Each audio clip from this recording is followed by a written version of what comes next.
Hi, Sean. So you're in with Julian and you have 10 minutes and I'll give you a warning. And we're recording on our end, so Thank you. start whenever you want. So you're going to send me a copy then? Yeah. Thank you. I appreciate that. I was going to ask for that. So, Okay, hi there, cool. Julian. How are you? Very good. How are you, Sean? I'm doing well. So let's just start with the basics first. Let's talk about the movie, what it's about, and you kind of tell people that about your inspiration for it. Great. Yeah. Well, so the film is called God's Country. It stars Tandy Newton as a college professor, sort of living and working in a small college town in the mountain west of the United States, and it's a modern day Western thriller essentially.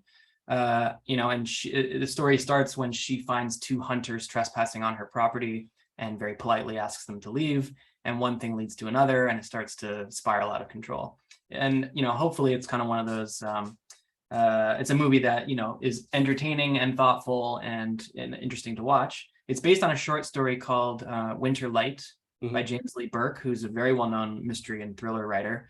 I read the short story years and years ago, and it's a pretty interesting adaptation of the story. If people like the movie, I encourage them to go read the story.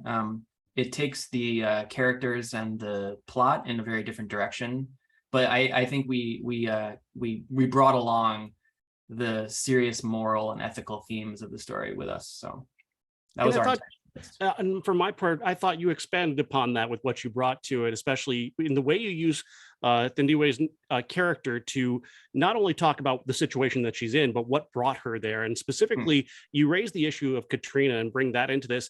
And I thought that was a rather smart inclusion. Talk about the decision to bring that into the story. Well, thank you. I mean, that really came from several places. I mean, the character in the short story is an older white man, retired college professor. And in our film, it's a 40-something Black woman, still a college professor. But like that change, if you make that change, all the underlying sort of mythologies of the story have to change with it. You can't just change the race and gender of the character and nothing else, and everything else stays the same. So we were thinking about, the parallel of this character's sort of journey in her life, and also like the journey of the country over the last few decades. And Katrina was a hugely significant event, especially not for obvious reasons, but also especially for the Black community in the United States. My co-writer Shea Obana actually was living in Houston at the time and worked as part of the relief efforts after Katrina. And he has said that he saw some stuff he can never unsee in that time. And so, I think this is what we do as artists. We try to bring our experiences to bear on the story we're telling to make them feel truthful and authentic. And, he felt a lot about that time. And I remember it very well. I mean, I was in New Hampshire at the time, but that was one part of it. And then the other part of it is it is a hat tip to James Lee Burke, the author of the original short story, and his work, because his most famous character, Dave Robichaux, he's written dozens of novels about this detective, are set in New Orleans and in New Iberia Parish. And in fact, Jim wrote a book called Tin Roof Blowdown that is set during Katrina that was very effective for me. So we were trying to sort of honor the source material, honor the character, and really, highlight an important moment in American history at the same time. And on top of that, I thought that the part of that, with her background and who she is, what she brings to the story, it is also indicative when you're related to this story of what you're telling and what's going on, and not so typical of a thriller. You've got a lot of what's happening in the culture, this culture clash. You've got a Black woman, you've got two white men, you've got gun culture, you've got identity politics, all coming together. And Katrina is kind of like one way to underline that point. Absolutely, it is a touch point. I mean, we were seeking to make a movie that represented an intersectional understanding of these various issues, and Katrina, is a touch point where a lot of those the things that we've struggled with as a country, from race to class, et cetera, they all come together around that event. That's why it was so much more than a simple, disaster. Like it means a great deal to many, many people. And yet, and I will say, it is a moment that much of America, doesn't need to remember, and it has been passed over. You know, like we remember 9/11 like it was yesterday. Katrina, not so much. You know, and I think that's something we also wanted to make the audience aware of. One thing that I really was taken by with this movie is you do use flood imagery in the movie, which of course another nod to that Katrina stuff. But you're also you use a lot of visual filmmaking throughout. You don't necessarily spell out every detail. And I love the way you layer in her background without her ever saying it until you get to that point where she's having a conversation with the local sheriff. And then that brings it all forward in this very emotional way. But you've already layered it into that point. Talk about your use of visual filmmaking there. Yeah, I mean, we like Shay and I, and frankly, the closest collaborators that I work with, we all kind of are, as movie watchers, we want a movie to treat us like we're smart.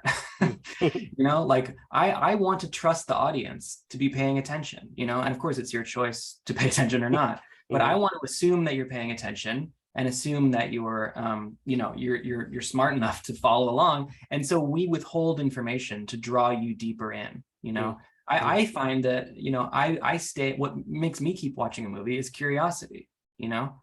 So like we wanted to continue making you ask these questions. Oh, why is she behaving that way? You know, what is happening here?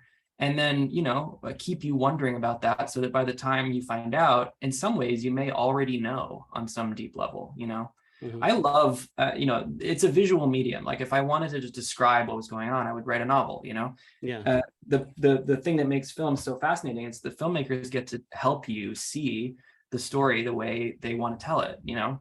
And so I like to reduce dialogue as much as possible. I want you to understand without having it be explained to you. You know, these are all things that we were thinking as we were figuring out where the camera went, you know. And that's a great introduction to the movie, because the opening minutes of the movie are played completely silent for a good 3 or 4 minutes, and that oftentimes that can be a very bold decision. Not a lot of movies have that kind of confidence. It's actually 10 minutes. 10 minutes. Oh, I'm sorry. I'm glad it felt like 3 minutes. It didn't. No, yeah, exactly. It didn't. It really did not, because I was really invested right away. Yeah, I mean, I think like when you see someone doing something and you're not sure what it is, you become intrigued to figure that out, and that's how we pull you into the movie. You know, and my hope is that by the time the character speaks for the first time, you already sort of have a sense of who she is as a human being. You know, and then, you know, we try to keep peeling back the layers of the onion as you go through, so you slowly come to understand more about her and what motivates her. But you know, the project of the movie was to keep the audience very close to her, and even if you're not sure the explanation, you recognize, you know, the emotion and the sort of cause and effect. So because we really want the audience to identify with this character, no matter who you are. And that brings us to our final question. And that's, of course, the gift that you have here in your star, Thandiwe Newton, who's just so incredible in this movie. She's just so, you just you can't resist her. She's just so charismatic and brilliant. And talk about working with her, because she brings so much to this. Yes, well, I mean, this is what happens when an actor has so much talent and can offer so much and identifies with a role, you know. Like I at a certain point in any casting process, the writers give away the characters to the actors. You know, it's not ours anymore. She was the right person to give this character to, you know, and like we followed her lead. You know, she is one of the most generous actresses that I've ever worked with, and just, you know, I mean, she is a treasure. But fundamentally, she just understood what this story was trying to say. She related to it extremely deeply, and you know, our conversation about this character was ongoing throughout the entire process. We were constantly discovering new things and trying new things and trying to relate, you know, more and more closely to Sandra. Frankly, like she influenced, you know, her ideas, we incorporated when she had ideas into the script, into the staging. Like, you know, again, we were following the lead. Like she made our jobs really easy. I can imagine. Now, Julian, thank you so much. It's a terrific movie, and thank you for your time. Thank you very much, Sean. Appreciate it. Have a good day. You too.